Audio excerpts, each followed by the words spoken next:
주도주면 그냥 사세요. 10배는 2배부터 시작하는 거예요.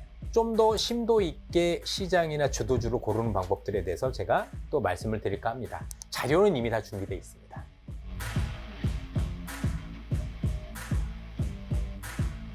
지금 보여주시는 건 뭐예요? 네, 요게 지금 이제 서울 아파트의 취소 거래 건수 데이터입니다. 취소 거래. 취소 거래, 거래를 취소한 거죠. 예. 그런데 이제 보시면은 올해 6월 달 같은 경우는요, 취소 거래가요, 1117건이었습니다. 그러니까 서울의 전체 거래 중에 1000건이 넘는 거래가 취소 거래가 나왔던 거예요. 어마어마한 거죠, 저거. 어마어마한 거죠. 이게 보시면 역사적으로 봤을 때 제일 많이 나왔을 때가 2020년 6월 달에 694건이거든요. 그리고 월 평균 100건 정도도 안 됩니다. 200건이 안 돼요, 보통. 네네네. 통상적으로. 네. 근데 여기에 보시면 올해 이제 2월 달부터 400건, 그러면서 2, 3, 4, 5, 6월 달까지 취소 거래 건수가 너무 많이 는 거예요. 일단 저 6월에는 네. 갑자기 이제 627 대책 나오면서 네. 그 다음 날부터였나? 네. 대출 6억 이상 금지 이렇게 하니까 네. 대출 못 받게 된 사람들이 취소했을 수도 있는 거고. 그럴 수 있는데, 그럼 5월 달은 뭐냐 이거죠. 5월 달에도 지금 700건인데. 자, 그래서 이제 나온 얘기가 뭐냐.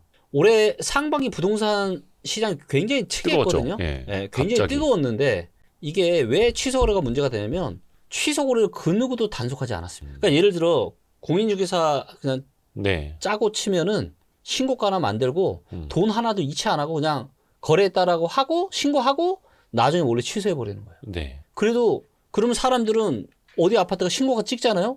와, 이거 봐라, 또 올라간다. 이런 거래가 몇 건만 만들어져도 그냥 시세를 띄워버릴 수가 있다는 거죠. 저게 이제 매우 특이하게 특히 네. 25년 상반기에 네. 취소 거래가 저렇게 쭉 늘었다. 네. 근데 그게 627 대책 나오기 전에는 네. 물론 이제 반짝 늘을 수는 있겠으나 네. 아까 말씀드린 것처럼 대출을 못 받는 사람들이 네. 근데 이게 많아도 그랬을까? 많아도 너무 많았다라는 거죠. 이게 보시면 뭐 200건도 안 되는 게 거의 대다수 일입니다. 혹시 이유를 찾으셨어요? 왜 저렇게 취소 거래가 급증을 그 했는지? 이유는 이제 아직은 알 수 없죠. 근데 충분히 이제 뭔가 음모론적인 측면에서 보자라면 누군가가 특정 세력들이 서울 아파트 가격 고가 시장을 띄우기 위해서 이런 취소 거래를 한 거다라고 지금 충분히 이제 생각을 해볼 수가 있는 거죠. 자, 그래서 이번에 9월 7일 부동산 대책 중에 하나로 네. 이제는 이런 걸 아예 못하게 지금 막았습니다. 그래서 9월 7일 부동산 대책으로 인해서 이런 걸 다 지금 조사를 하겠다. 그래서 아마도 이제는 이런 취소 거래가 거의 없어질 것 같아요. 그러니까 뭐 금융감독원처럼 맞아요. 부동산 거래 이제 감독원을 부동산 만든다. 감독은 있어야 되는데. 감독 기구로 만든다 이런 정책도 지금 이야기되고요. 네. 그러니까 이런 것들을 조사조차 안 하니까 누군가가 맘만 먹으면 얼마든지 가격 띄입을 할 수 있다라는 거죠. 근데 이것이 이제 시장이 의미하는 바는 네. 어찌됐든 간에 수요 규제 대책은 다 나왔고 네. 그것 때문에 움츠려들었던 시장들 그것 때문에 계약이 취소되는 것들도 이제 다 반영이 됐고 네. 부동산 감독 기구도 만들어지면 네. 뭐 예를 들어서 띄우기 이런 것들은 쉽지 않아질 거고 맞습니다. 그 말인즉슨 서울 집값은 곧 잡힐 거다 이런 말씀이 아마도 올해까지는 이게 관성이 있다 보니까 올해까지는 모르겠지만 내년에는 저는 확실히 잡히지 않을까. 아마도 이재명 정부에서는 계속해서 지금 돈줄을 잴 겁니다. 그리고 그것 중에 하나가 또 뭐냐면 최근에 나온 내용인데 이게 이제 저는 이재명 정부의 방향성을 명확하게 이야기하는 거라고 생각합니다. 뭐냐면 은행의 주택담보대출의 위험 가중치를 조정하겠다. 이게 10위험 가중치를 올린다는 얘기는 뭐냐면 위험이 그만큼 늘어나는 거니까 대출을 많이 못 해주는 거예요. 그렇죠. 자기 그래서, 자본이 더 필요하고 네, 위험 가중치를 15에서 20%를 올려주는데 그럼 이것 때문에 지금 대출이 27조 정도 줄어듭니다. 내년에. 근데 우리가 특례 대출이 대략 50조 정도 규모였잖아요. 네. 이거의 절반 정도 되는 이 유동성 금액만큼 이제 주담대 대출이. 유동성이 줄어드는 거죠. 자, 그런데 반대로 보시면 은행이 보유한 주식의 위험 가중치는 400%에서 250%를 하향을 합니다. 그러면서 73조 정도의 기업 대출 여력이 늘어나요. 그래서 이게 방향성은 뭐냐? 누누이 얘기를 했잖아요. 즉 서울과 수도권의 부동산을 누르고 지금 주식을 올리겠다. 이게 지금 이재명 정부의 명확한 방향성이다. 그래서 정부 정책에 반하지 말라는 말이 있는데 이제는 23년하고 24년과는 완전히 다른 흐름이 지금 25년 중순 이후부터 지금 나타나고 있다. 이렇게 보시면 될 것 같아요. 그러니까 주담대 많이 해주지 말고 기업 대출 많이 해줘라 네. 이 방향으로 간다라는 거죠. 네, 그러니까 유동성의 힘을 또 무시할 수는 없을 텐데 맞습니다. 또 서울 집값은 거의 뭐 진짜 완전 현금 부자들 빼고는 네. 대출 없이 사기도 쉽지 않고 그렇죠. 근데 다만 올해까지는 관성이 있기 때문에 이게 내년부터 반영이 되면서 26년부터는 서울 집값은 확실히 네. 이렇게 보여. 그러니까 이게 우리가 대한민국이 지금 저성장, 그러니까 인구가 감소하고 있고 네. 저성장 시대로 가고 있고 젊은 사람들은 갈수록 줄어드는데 부동산에 너무 과도한 자산이 쏠려 있잖아요. 네. 그렇기 때문에 이 구조를 저는 누군가는 바꿔야 된다고 보고 있고 이런 시도를 지금 이재명 정부에서 지금 하고 있는 거라고 판단합니다. 그래서 사실 기업 시장, 주식 시장이 좀 미국 주식 시장처럼 좀 좋아야 건전해야 그래야 좀 더 대한민국이 좀 더 살기 좋은 나라가 되지 않을까 생각을 합니다. 그거는 어떻게 보세요? 그 97 부동산 대책이 이제 공급 대책이었는데 네. 사실상 서울 지역에 뭔가 공급을 획기적으로 높일 수 있는 거는 별로 없었고 별로 대부분 없죠. 이제 수도권에 공급을 많이 늘린다. 그것도 이제 공공주도로. 네. 그러다 보니까 앞에서 잠깐 해주신 말씀이 수도권 매매 거래 확실히 많이 줄어들 수밖에 없다. 네. 이 말씀해 주셨고 근데 전국적으로도 이제 똘똘한 한채 그러니까 다주택자 규제는 변하지 않고 있어서 네. 산다면 서울 집을 사겠다라는 게 지방 사람들의 또 컨센서스이기도 한데 네. 거래 없이 서울 집값이 거의 유지가 되거나 네. 거래가 희박하게 가격은 조금씩 오를 가능성은 좀 어떻게? 그럴 가능성이 없지는 않습니다. 근데 그런 시나리오가 나오려면은 이제 지금의 어떤 코인 시장이나 미국 주식 시장이 계속 올라가면은 그렇게 될 수 있을 것 같아요. 유동성이나 전반적인 자산 시장이 계속 좋다면 맞습니다. 그러면 이제 계속 그러니까 요즘에는 이제 슈퍼리치들이 굉장히 많아졌잖아요. 네네네. 코인이나 미국 주식 시장의 큰 이런 상승으로 인해서 그런 분들이 또 이런 고가 시장의 수요처가 되었기 때문에 근데 혹시라도 경기 침체가 와서 이제 미국 주식 시장이나 이제 코인 시장이 좀 흔들린다라면은 아마 고가 시장이 상당한 저는 타격을 받을 거라고. 물론 이제 그 완전 고가 부동산 시장 같은 경우에는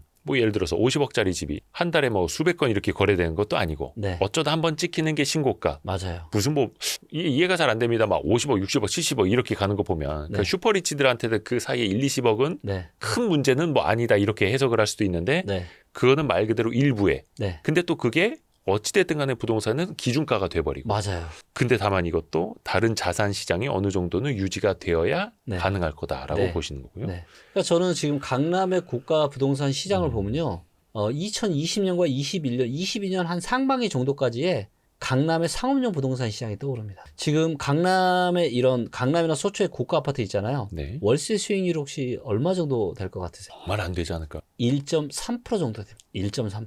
말도 안 되는 거죠. 지금 은행 이자가 2% 중후반대인데 네. 예. 그 얘기는 무슨 얘기예요? 취득세 내고 중개 수수료 내고 보유세까지 내는 이 자산을 취득했을 때 수익률이 1.3%밖에 안 된다는 거예요. 그러니까 현금 흐름은 완전히 뭐 기대할 것도 없고 그렇죠. 그럼 뭐예요? 결국은 투기로 지금 움직이는 시장인 거예요. 투기로. 네. 그래서 안전자산이라고 사람들이 인식하는 거죠. 고가 시장은 계속 올라갈 거야. 하지만 데이터를 오랫동안 연구해본 저로서는 그렇지 않다라는 거죠. 어쩔 때는요, 강남의 아파트들이 전국에 제일 많이 떨어지기도 했어요. 근데 그게 투자 수요 혹은 투기 수요가 아니라 네. 똘똘한 한 채. 네. 뭐 다주택자 규제하니까 나 다 팔고 그냥 서울 살고 싶다고 아니면 네. 강남에만 사둘 거라고 이럴 수도 있잖아요. 근데 그런 수요는 저는 없다라고 보고 거의 없다라고 보고 있고요. 네. 지금의 이 신규 수요는 이제 슈퍼리치가 된 집 없는 사람들 이런 사람들이 신규 수요가 왜냐면 집이 있으신 분들이 또 살 수가 없죠. 취득세 때문에 취득세나 보유세 때문에 예. 그러면 지금의 수요는 순전히 이제 그런 서울에 집이 없으신 분들이 이제 신규로 사는 이런 그 수요라고 정도 보는 수요만 거죠. 맞아요. 남아 있다. 예. 근데 그 아까 거의 5년 만에 네. 신규 주택을 추가로 매수하셨다 그랬잖아요. 네. 대표님이. 네. 취득세 이거 더 막 부담되진 않으셨어요?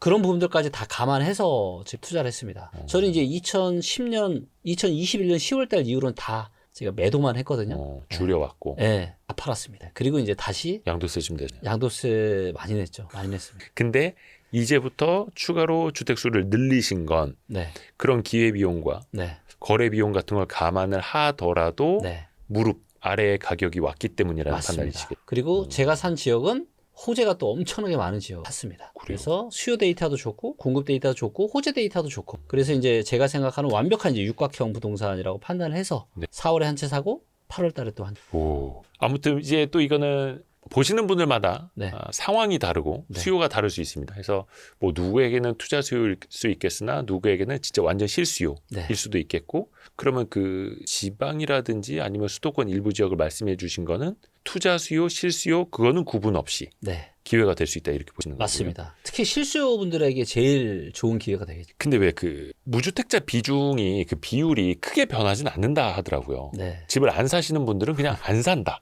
네, 보면은 뭐 무서워하시는 것 같아요. 집 사는 거. 이게 제가 이게 보면은 나이가 이제 50이 넘으셨는데도 불구하고 집을 한 번도 안 사보신 분들은 계세요. 이제 더 못 사시는 것 같아요. 50이 넘었는데 30년 만기로 주택담보대출을 일으킨다는 게 사실은 또 쉽지는 않고. 쉽지 않죠. 네. 그리고 이제 그때까지도 그런 의사결정을 안 해보셨다라는 거는 굉장히 이제 성향이 좀 보수적인 성향이신 거죠. 그러니까 대출 받기 싫어하고. 네. 근데 지방 같은 경우에도 그러면은 수도권이랑 다르게 대출 규제도 좀 다르다라는 거고. 다르죠. 그리고 지방 뭐 워낙 집값이 또 싸니까요. 그 아까 97 부동산 대책 이야기도 잠깐 좀 했습니다만 네. 공급 대책도 수도권 중심이었지 맞습니다. 않습니까? 다 수도권이에요. 규제가 지금 나오는 걸 보면 음. 지방은 없고 다 수도권입니다. 근데 그것도 135만 호도 대부분 착공 기준이에요. 그래서 이거 좀 비판적으로 보시는 분들은 네. 이게 실현 가능성이 높지 않다. 속도도 느릴 것이다. 물론 이제 정부 입장에서는 공공이 주도하니까 네. 경기가 좋으나 나쁘나 꾸준히 공급할 수 있다라고 이야기하지만 네. 그 실현 가능성은 좀 어떻게? 저는 실현 가능성이 거의 많이 없다라고 보고 있고 그거 실현되잖아요. 예. 그러면 서울은 29년, 30년부터 그러니까 수도권 엄청나게 공급 폭탄이에요. 또 될 수도 없습니다. 그리고 중요한 거는 아무리 공공에서 의지를 가지고 해도 예. 사업성이 나와야 되는 거죠. 사업성. 네, 근데 그 사업성 나오기가 쉽지가 않을 거예요. 물론 이제 사업성이라는 게 민간이 할 때랑 공공이 할 때는 좀 다르긴 하잖아요. 네, 다르긴 근데 또 하죠. LH가 욕을 많이 먹는 게 비싸게 팔면 땅 장사한다. 네. 싸게 팔면 그 적자 어떻게 할 거냐. 이거여서. 그렇죠. 이게 뭐 골디락스를 찾는 문제처럼. 네, 네. 근데 결국은 사업성을 또 신경을 안 쓸 수가 없다. 그렇죠. 왜냐면 이제 사람들이 진짜 이제 선호하는 이런 좋은 입지의 지역들은 공공으로는 한계가 명확하거든요. 근데 그 135만 호가 다 실현이 된다고 하면은 수도권의 집값이 그 공급 폭탄 때문에 더 어려워질 수 있고. 그러면은 굉장히 심각해질 수 있죠. 저는 이제 수도권 특히 이제 서울이나 이런 많은 분들이 산 이 지역을 저는 28년, 29년부터 좀 위험하게 보고 있는데 이유가 서울을요? 예, 서울을 이유가 뭐냐면 지금도 이제 서울의 주택담보 연체율이 계속 증가를 하고 있거든요. 예. 근데 이유가 이제 5년 전에 우리가 보통 5년을 묶어놓고 또 5년 뒤에 이게 또 이렇게 금리가 변하잖아요. 근데 5년 전에 금리에 비해 지금 금리가 많이 오르다 보니까 매월 상환해야 되는 금액이 크게 늘어난 거예요. 예. 그런데 특례대출을 기억하시겠지만 특례대출이 23년부터 시작이 됐습니다. 23년, 24년. 그러면 5년 특례대출도 딱 5년만 혜택받는 거거든요. 네. 5년만 특례적으로 낮은 금리로 내가 쓸 수 있게. 쓸 수 있는 거예요. 5년 뒤부터는 이자가 원상복귀됩니다. 원래대로 돌아와요. 시장 금리만큼. 시장 금리만큼. 그러면 28년, 29년에는 시장 금리로 돌아온다는 얘기거든요. 네. 자, 그런데 앞으로 28년, 29년에 물론 단기적으로는 경기 침체에 대한 우려 때문에 금리가 내려갈 수는 있지만 28년, 9년에 금리를 혹시 어떻게 내다보고 계세요? 알 수 없죠. 네네. 예, 알 수는 없지만 지금 여러 가지 세상이 돌아가는 상황들을 보면은 저는 이제 21년 정도가 우리가 한 4, 50년짜리 사이클이 완전히 바뀌는 흐름이 저는 나타난다고 보고 있는데 네.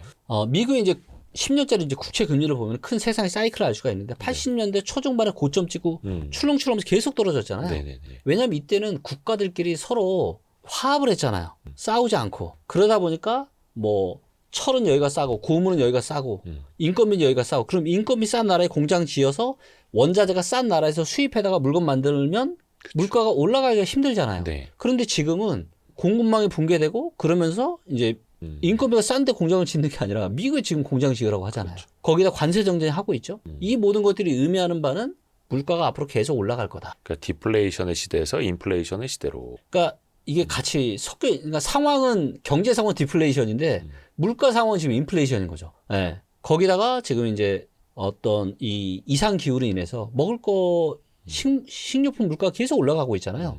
그래서 이제 많은 석학들이 이야기하는 게 뭐냐. 특히 이제 하워드 막스 같은 저는 이제 하워드 막스를 굉장히 이제 현인이라고 생각하는데 이런 네. 분들도 얘기했잖아요. 예. 그래서 이제는 뭐예요? 이제 이 과거와 같은 저물가, 저금리 시대 기재하지 마라. 이제는 중금리, 중물가 시대가 왔다. 그래서 저는 출렁출렁하면서 앞으로는 금리가 계속 올라갈 가능성도 있다고 보여집니다. 이런 상황 하에서 이제 28년, 29년에 금리가 정상화됐어요. 그러면 대출 이자가 예를 들어서 막 두 배까지 늘 수도 있잖아요. 그럼 어떻게 될까요? 감당할 수 있을까요? 감당할 사람이 그렇게 많지 않을 것 같은데. 그래서 저는 23년, 24년에 이 특례 대책이 저는 28, 9년에 반드시 저는 갖고 올 후폭풍이 있다라고 저는 보고 있습니다. 근데 그거는 금리 부담이 그렇게 커진다라고 하면 그게 또 서울만의 이야기는 아닐 서울만의 거잖아요. 이야기는 아니죠. 그런데 문제는 뭐냐면 이제 서울의 집값이 좋다 보니까 이제 많은 사람들이 서울의 거래를 굉장히 많이 한 거죠. 그리고 가격이 또 비싸고. 그러니까 비싸게 산 집과 네. 싸게 산 집의 차이 네. 이렇게 그러니까 비교를 보면 대출 돼요. 이자가 예를 들어서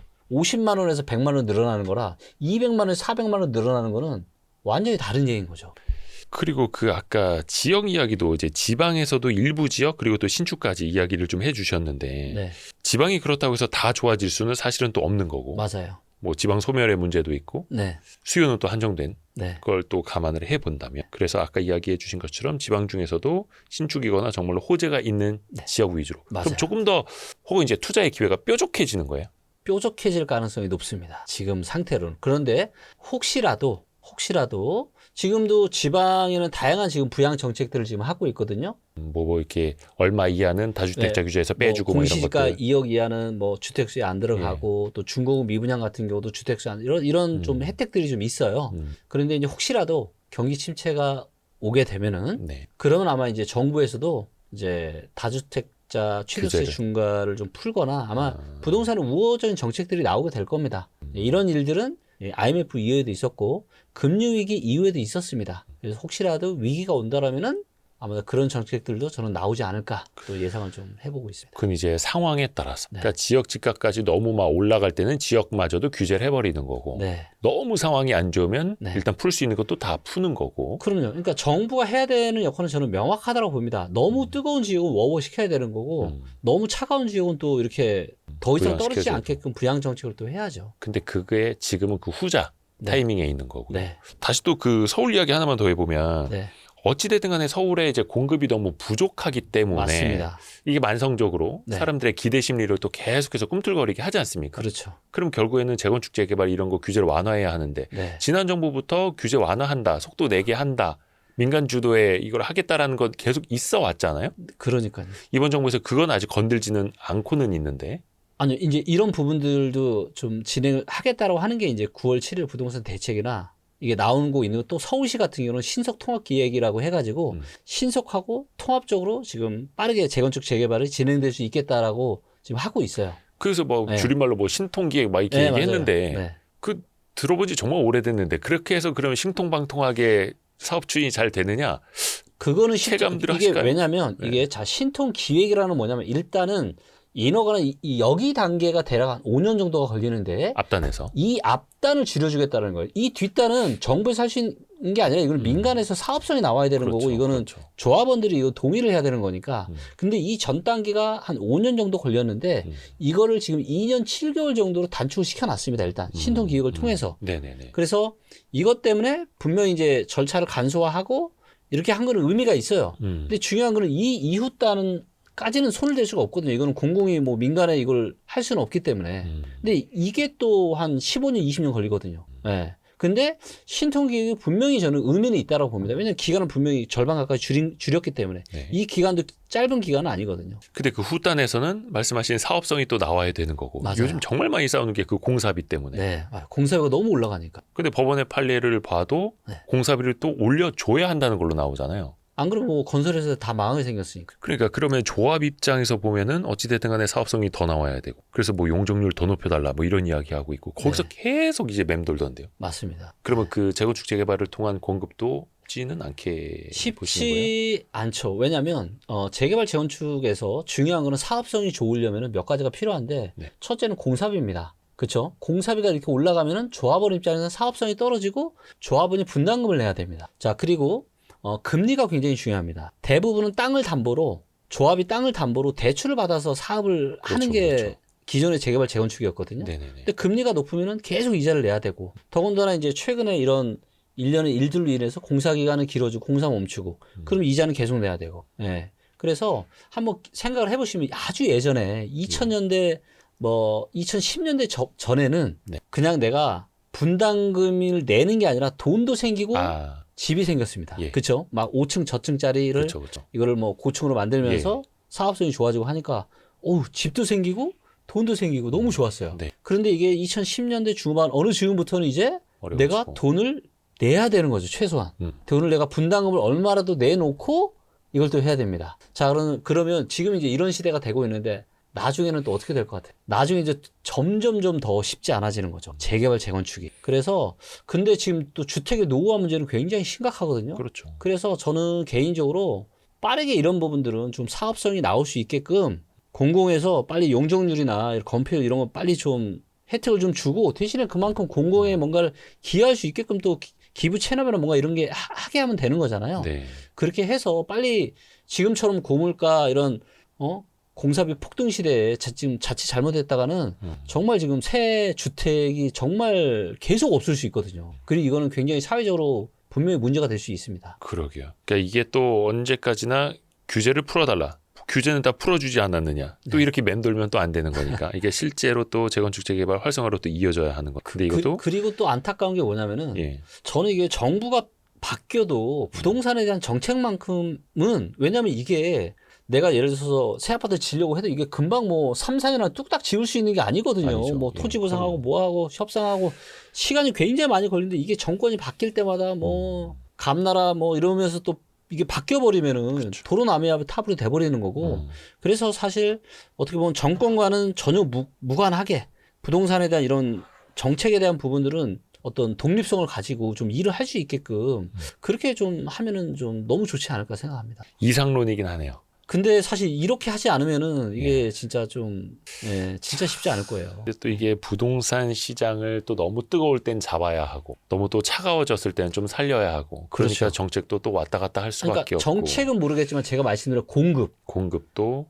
왜냐하면 일관성 있게. 공급은 일관성 있게 쭉 할 수 있고 정책은 그때그때 상황에 따라서 다르게 할 수 있지만 공급은 독립성을 가지고 그래 서울 아파트 노후도가 이렇게 되고 매년 필요한 아파트가 어느 정도 되니까 이거는 정권과 상관없이 그냥 꾸준하게 이어갈 수 있게끔 해야 된다는 거죠. 이 부분만큼은. 물론 이제 그것 역시 일괄적으로 쭉 꾸준히 이어져 왔으면 뭐 아파트 시장에도 이제 사이클이라는 게 만들어지지 않았겠습니다만 네. 또 인간 세상에선 또 그런 사이클이 있을 수밖에 없는 그렇죠. 거고 오늘 또 재미나게 많이 들었습니다. 아유, 맞습니다. 뭔가 확실히 또 이제 변화점이 또 느껴지기도 하고요. 네. 아마 내년 말 정도 되면은 아마 지금은 내려가는 무릎 구간이기 때문에 많은 분들이 김기호 뭔 얘기하는 거야. 잘 이해 못 하실 수 있는데 아마 내년 말 정도 특히 27년 정도 되면은 정말 많은 분들이 아마 그때가 내려가는 무릎에 좋은 조건에 살 걸 아마 이런 생각 하시지 않을까 생각합니다. 그러면 저희도 어느 정도 시간이 흐른 다음에 김기원 대표님을 한 번 더 모시겠습니다. 점검도 또 해봐야 되니까. 네. 리치고의 김기원 대표와 함께했습니다. 고맙습니다. 네, 감사합니다. 고생하셨습니다. 혹시 뭐 하실 말씀은 어느 정도 더 하셨을까요? 네네. 못하신 부분은 없을까요? 네, 없습니다. 감사합니다. 고생하셨습니다. 샌디, 그 야식 잡서로